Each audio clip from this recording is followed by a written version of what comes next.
ng pelikula at hinangaan ang pagganap ni Kapuso primetime queen Marian Rivera sa Cinemalaya 20th entry na Balota. May unang chika, si Aubrey Carampel.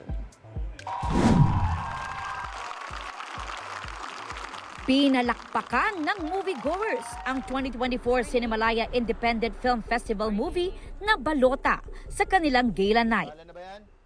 Dinaluhan ito ng bida ng pelikula na si Kapuso primetime queen Marian Rivera kasama ang buong cast at direktor na si Kip Oebanda.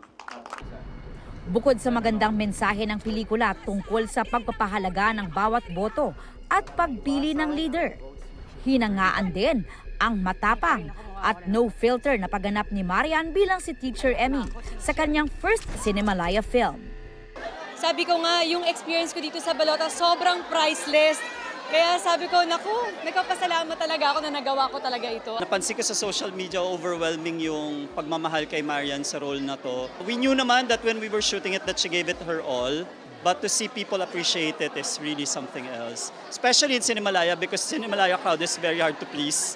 Nakakatuwa na alam mo yun, nafe-feel mo ulit yung vibe ng Cinemalaya, nakikita mo ulit yung mga tao na bumabalik sa sinihan para tangkilikin yung mga pelikula.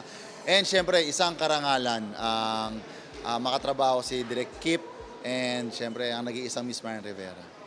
Kabilang sa mga nanood at full support kay Yan, ang mister na si Kapuso primetime king Dingdong Dantes. Sobrang proud sa kanya tsaka sa lahat ng bubuo ng pelikula mula sa director-writer na si Direk Kip, sa buong cast at saka sa producers, hanga ako sa katapangan ng pelikulang ito. Ang Balota ay official entry ng GMA Pictures at GMA Entertainment Group sa 20th year ng Cinemalaya. Dumalo rin sa screening si GMA Network Senior Vice President Attorney Annette Gozon Valdez, GMA Entertainment Group Senior Vice President Lilibet Gira Sonable, at Executive Vice President for GMA Pictures and First Vice President for GMA Public Affairs, Nessa Valdelion. I think this movie is very timely kasi alam natin na election year next year and gusto natin ipahiwatig ng pelikulang ito ang kahalagahan ng bawat boto, kung paano natin to dapat pinoprotektahan. Naroon din si national artist Ricky Lee, pati na ang ilang Kapuso stars and personalities. Mapapanood ang Balota sa mga piling Ayala Cinemas hanggang sa August 11. Ito ang unang balita. Aubrey Carampel para sa GMA Integrated News.